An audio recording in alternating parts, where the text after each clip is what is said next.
Hello, beautiful teachers, and welcome to this Vibrant Music Teacher Chat. It is so great to be back with you again here. And today we're going to be talking about recitals. So do give me your thoughts in the comments about recitals, how you prepare students for performances. Could be for recitals, could be for exams, any kind of performance situation. What are things that you make sure to do for those kind of performances for your student? And in particular, I'd love to hear if there's a tip your teacher told you that you make sure to pass on to your students, or if there's something no one ever told you that you've learned to pass on to your students now, but that you never heard as a student. I'd love to hear about those little words of wisdom if you have any of those. Before we get to that, we're going to do our warm-up, starting with rhythm.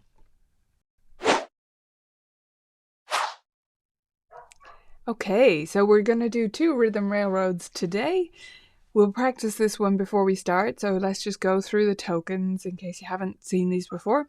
You've got a green one, which is a foot, so stamp your foot. You've got the yellow, which is touch your head. You have pink, which is like a wave, but I think of it like a karate chop on the short notes. And then heart, touch your heart. Okay, so let's practice it first. We're going to go ta, 2, 3, tas, ta, 2, ta, 2, 3, ta, tas, ta, ta, 2, 3, ti, ti, tas, ti, ti, ta, 2, 3. Sorry, lost my place. Tas, ta, 2. So on the longer wavy ones, I like to do jazz hands, but that's because I grew up when Bring It On was really popular. So if anyone also enjoys Bring It On, I just get a kick out of doing jazz hands and saying it like that, even though the kids have no idea what I'm talking about. Okay, we're going to try this with the fast track right away. Let's give it a go.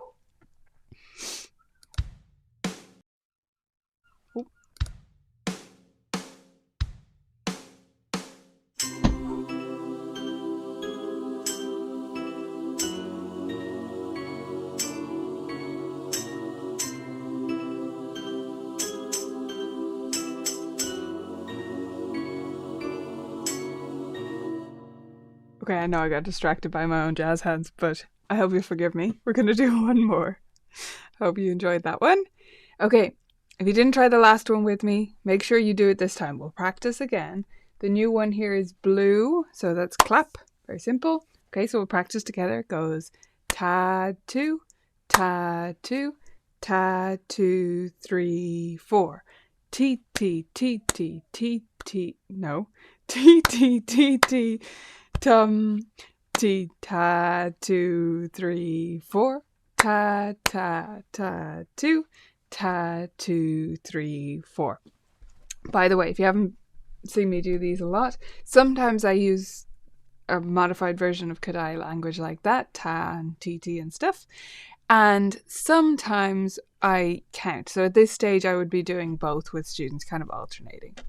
Okay, let's try it out.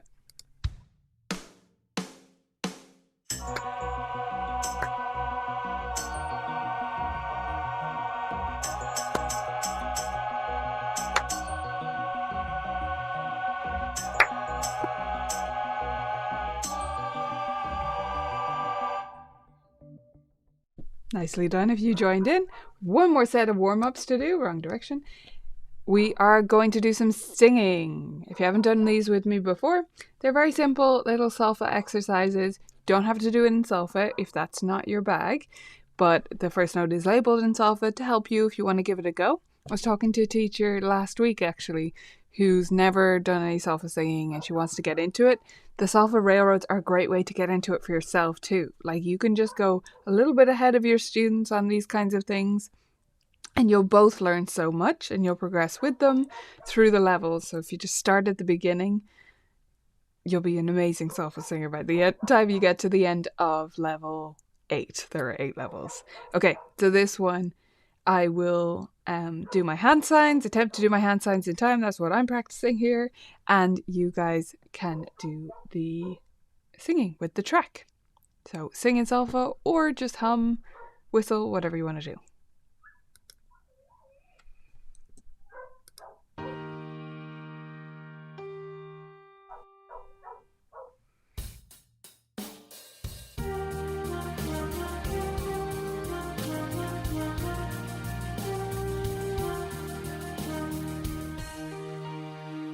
I like to challenge the speed of my hand signs because that's something I'm not quite as good at yet. Okay, we're going to do number 16 as well.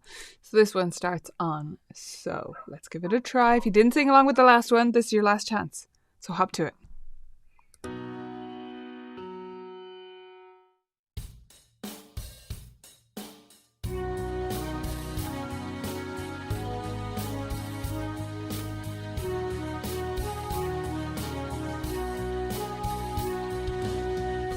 I'm clearly out of practice on those, but don't worry. If you are way better than me at hand signs, more power to you. Well done. We're going to dive into our main topic. I hope you enjoyed that little warm-up.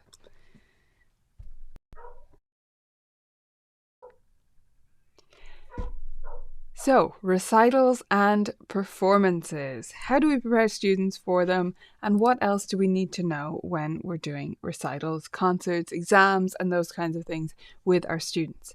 I'm going to mostly talk you through how to prepare students specifically for a performance, like what does that timeline look like?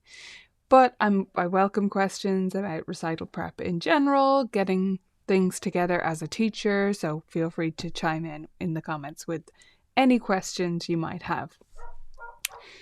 For me, the process of preparing for a concert or a recital starts around 2 months before the event itself. That is when we select our pieces for our students or select it with our students, and that depends on their level and other factors. So I'll get to that in a second. But keep in mind that when I talk about 2 months before as being when we select the pieces, that's because our students already know these pieces for the most part. So I am not giving them a brand new set of music and saying, hey, learn this for a recital in 2 months.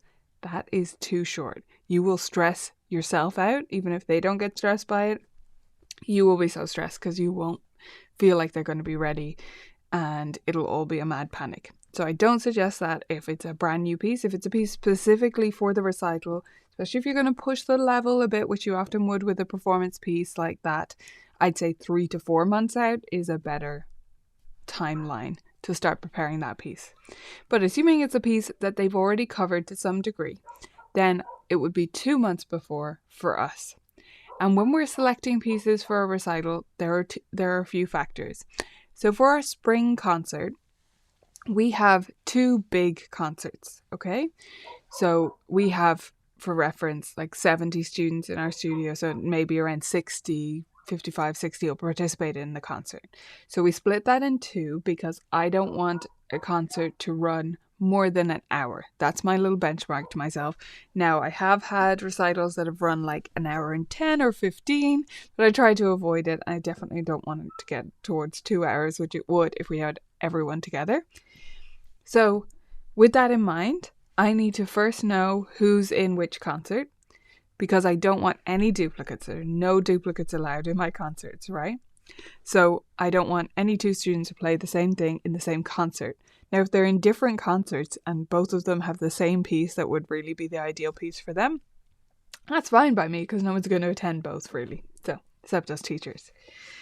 So, first of all, we're thinking about that. Now, with our students who are a little bit further along, they will get a little bit more input into which piece they would like to do. Like I'll have a chat with them and talk about like, oh, well, you could think about this one that you've recently learned and that would be good recital pieces. So I give them a few options out of the repertoire they've already learned recently and ask them to select which one would be their favorite to do. I'm not saying choose any of your pieces because they might just choose the easiest one that sounds kind of boring. Like I want it to be a performance-worthy piece. Not really boring, but you know what I mean. Some pieces are more recital appropriate than others. So I'll give them some input there. Now for our beginners, normally we make the selection. And then if they say, but I hate that piece and we didn't know that, then we might rejig it. But in general, we make the selection for them. That's because, number one, beginners really have no idea which piece sounds good for a concert. Number 2, if we think they should play with a teacher duet, if it's their first recital, they'd generally be playing with the teacher. So if that's the case, I want to give them a piece that has a good teacher duet part, right? If we're stuck, we'll compose something ourselves, but generally it's easier if there's already a teacher duet part, if that's the case.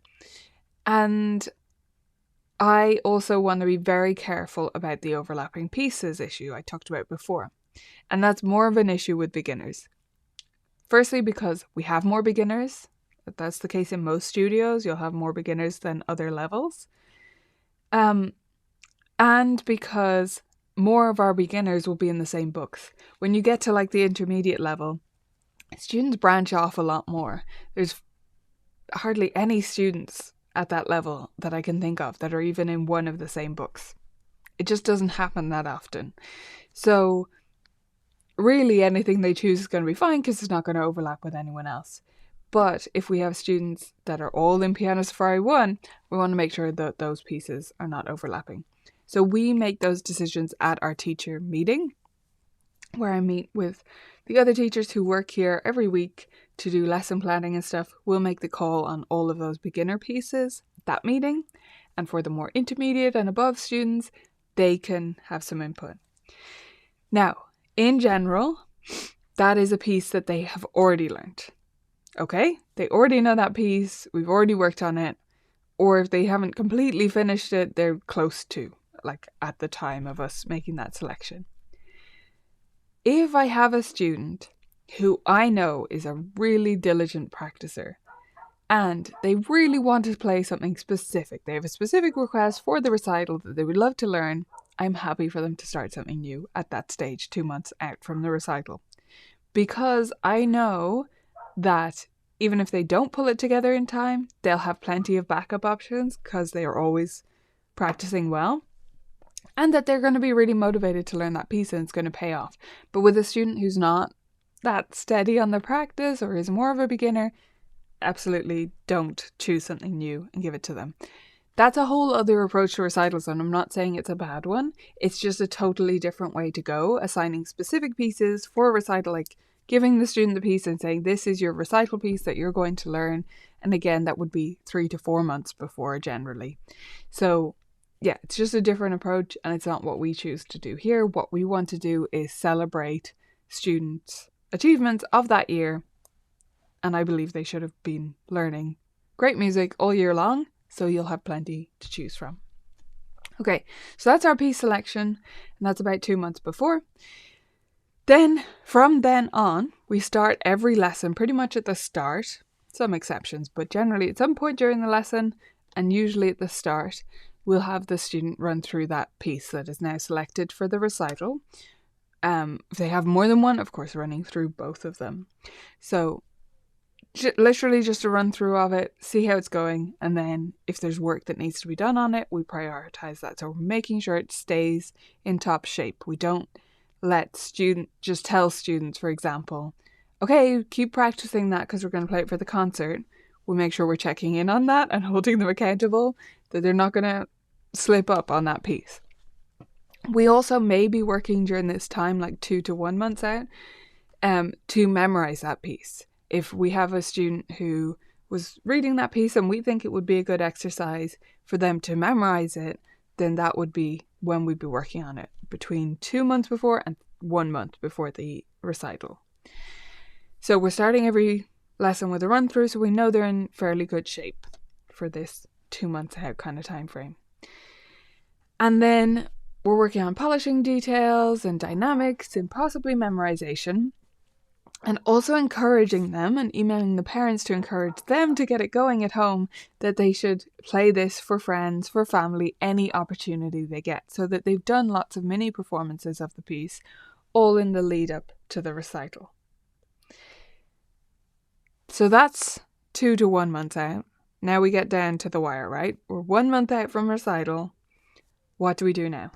Well, this for us is when we start doing what I would call a full performance run through. So this is where we make the student go over there, like let's pretend this is the piano area of my studio. This isn't my teaching room. Just pretend. I would make the student go over to my desk over there and sit down and say, pretend to be in the audience. That's you in the audience. I'm going to be the performer before you. And I'm going to finish my piece. So I go up to the piano. I sit down and I play like a chord, as if I've just finished some piece. I get up I take a bow, and then they need to walk nicely up to the piano, sit down without climbing over the bench, especially important for your little ones, put their music on the stand if they're going to be using music, play their piece. Sorry, I skipped a step. Put their hands in their lap before they play, raise their hands to the keys, take a breath and think, play their piece, hands float back into the lap, they get up, calmly walk around the bench, take their bow, and walk back to their seat. So we start practicing that whole routine from about 1 month before the actual concert date. So they're going to have like 4 lessons at least where they're doing that practice. And if we have a student who is newer to the whole performance thing, we'll be doing that multiple times in the lesson. It'll break up all our other activities. So we'll constantly be going back to this piece and saying, okay, another performance run through, go pretend to be in the audience, walk up, they don't forget any of the steps, all of that practice. With students who are more seasoned performers, we might just do 1 run through in every lesson.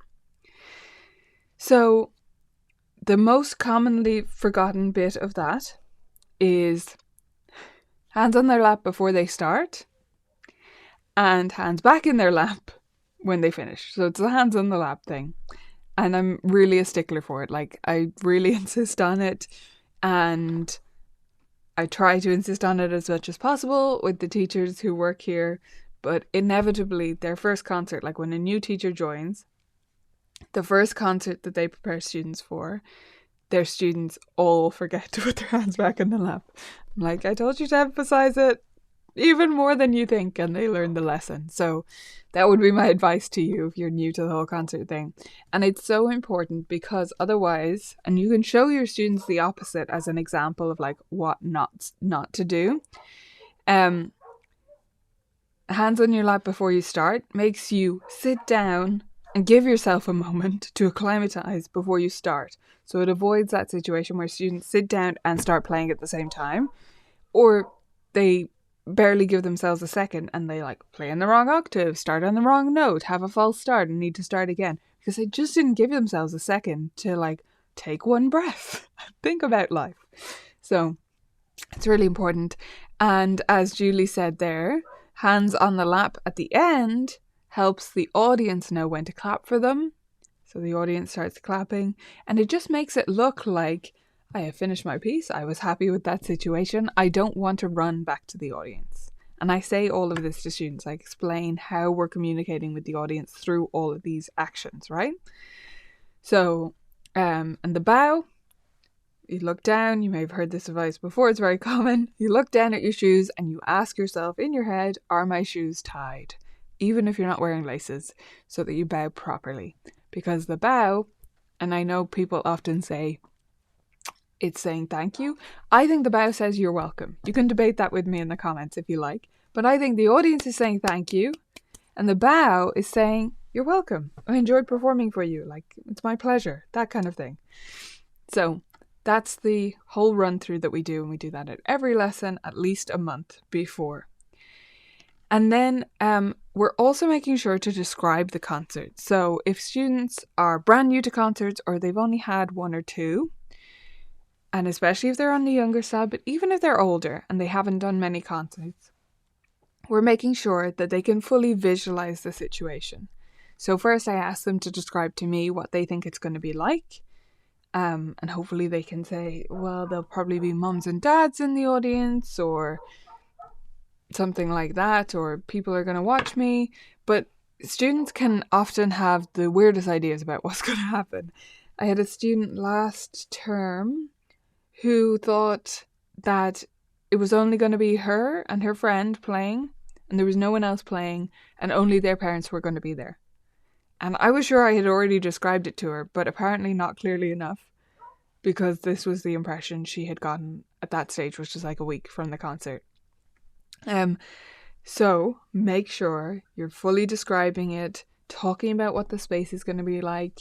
If it's going to be in a church, describe it's going to be in a church, it's a big room, the sounds will be bigger. All of these things really help kids to prepare for this new situation, new environment, and it makes the whole thing so much less nerve-wracking.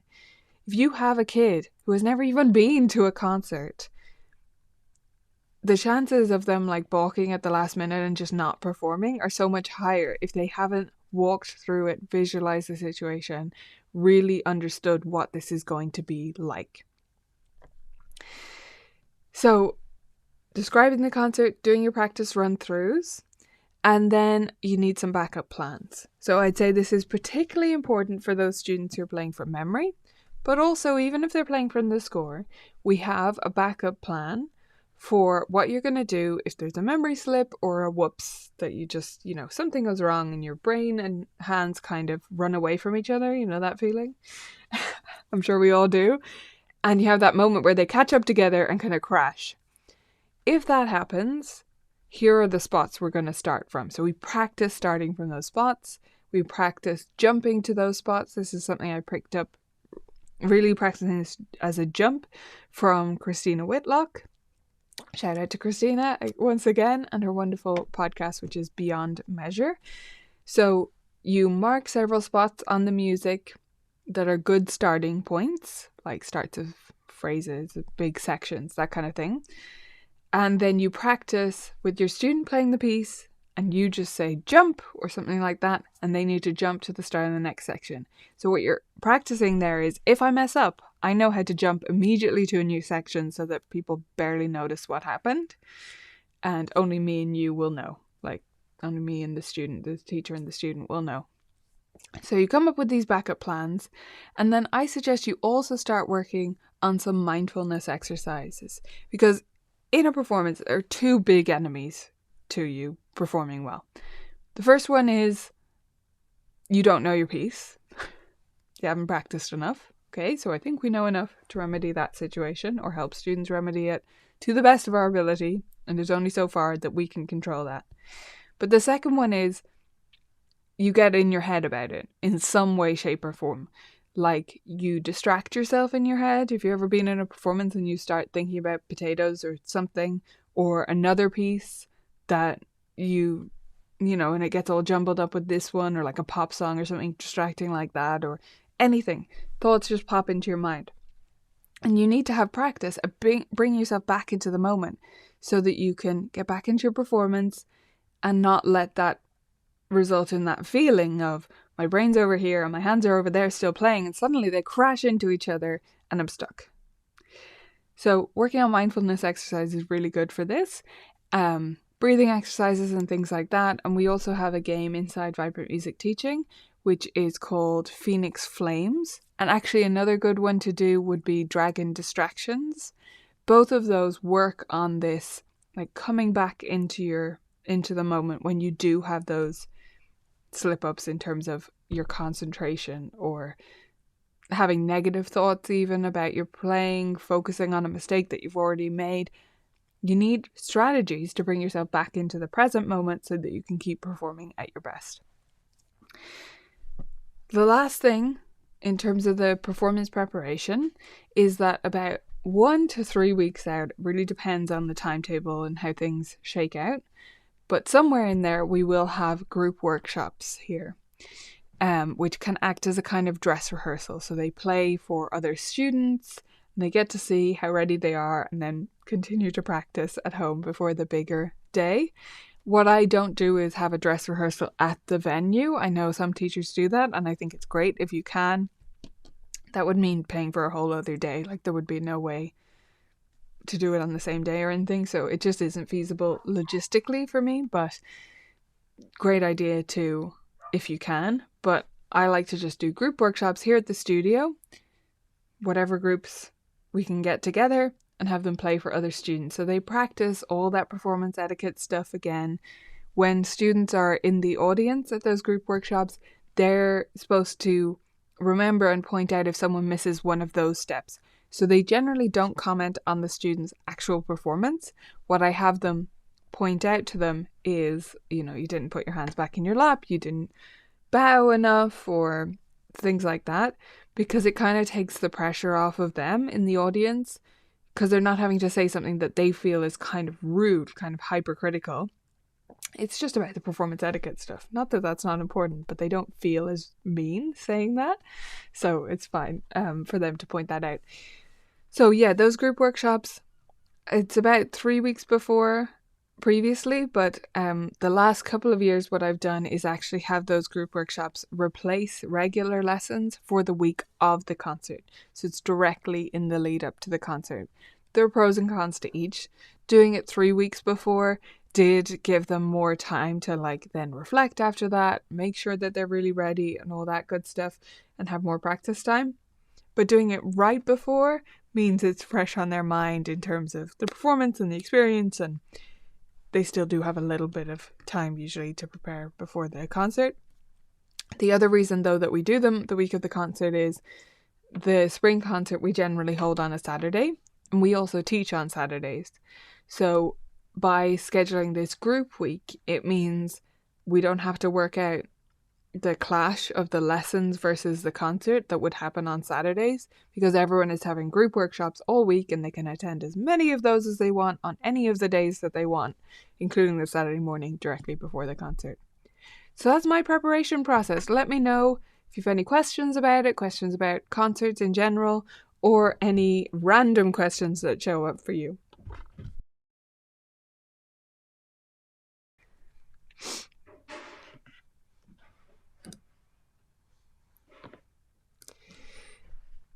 Right, so a few funny comments coming in. Let me know if you have questions. Nancy said, in addition to preparation, bowing, etc., a month before I gave a performance lesson at the venue the week before the recital. Yeah, so that's like the workshops I was talking about. Marissa, I had a student who thought her name would be in big letters for the recital and she would be performing on a stage and it would be just her. She was so confused when it wasn't like that. Yeah, we have to describe these things clearly because they just saw this concert or recital, something called a recital, one time on a TV show, and that's their whole reference sometimes. And so you need to make sure they understand what it is actually so that they're not blindsided on the day. Jana said, I always said say the applause says thank you for performing and the bow says thank you for listening. Yeah, I mean either way, but I like it as you're welcome because kids are so aware that it would be rude not to say you're welcome back. Someone said thank you to you. It's not rude not to say thank you back, but it's very rude not to say you're welcome. They know that's a rule, so it kind of gets a point across. It's not about you and the fact that you think bowing is silly. I already put that one up from Julie. Yeah, so let me know if there are any questions. There's a comment before as well. This one. For music festivals, I invite the students to come along and listen to one before they enter if they don't want to take part. Oh yeah, that makes sense. Usually they're excited to perform once they've seen what it is like. Yeah, I do that with our recitals as well, our concerts. That if they say, oh, so-and-so is just really nervous about the situation and they're saying they don't want to do it, say, just come, be in the audience, actually experience it, because until they do, I don't know what it's like. And sometimes adults are just asked, parents don't think it all the way through. They have a lot going on. So they just ask the child, hey, do you want to do this concert? It's on such and such a date. And the child just goes, no. Because they have no idea what they're really being asked. So, yeah. Marissa, do you find that 25 to 30 students per recital with each playing two pieces that it's around an hour? No, actually, most of them will be playing one piece. So around 30 students playing one piece each, plus several of them playing duets, but not everyone, is around an hour. Including us teachers playing some kind of introductory piece as well, if you want to count that. But you can do kind of some maths on this, and that's what I've done a lot for my recitals. It depends on your breakdown of beginners versus advanced students as well. So I tend to lay out all the students, at least, on my shorter recitals that I do that are split up into 4 groups. I still do this, and I used to do it with the longer ones, but now I'm pretty confident in my numbers. Lay out all the students' names and estimate how long their piece is. So if you have a beginner, most of their pieces will be a minute total, including the walking up, the sitting down, playing the piece, and finishing the piece. It might be a minute or a minute 30. But if you have more advanced students, intermediates, you're looking at around 3 minutes. So I literally just tot it up in a spreadsheet and make sure of where I am. It usually goes a bit faster than you expect, though, because they all play a bit faster than they're actually supposed to. I have two teenage girls who refuse to perform at recitals, can't read today, because of severe performance anxiety. How do you handle this? I don't make them play, absolutely not. I continue to offer it to them every time, so I say, we've got this recital coming up to you whether you want to play or not. And if they say, nope, it's just not my thing, then it's not their thing. I absolutely do not try and enforce recital participation. Okay, awesome stuff. So I hope you enjoyed today's show. Want to let you know a few things before we wrap up. First of all, MTNA is coming up next week, so if you're going to be there, I'm so excited to see you there. Please come up and say hello to me. Please come to my session if you're available at that time. It's on the second last day. And yeah, I'm just looking forward to hanging out with you there if you're going to be there, so let me know. And then for members watching, we have a new course coming out this Friday. It is the Office Unleashers course. So it's going to help you to streamline all of your Office admin stuff. And it's going to be fantastic. And then next month, we have our industry report coming out as well. So that's something for everyone to look forward to. It's going to be totally free. I've been putting that together recently and now the team is working on it. And it's going to be fab. So that's something to look forward to in April. And next week, I'll see you back here, same time, same place for the show. Bye.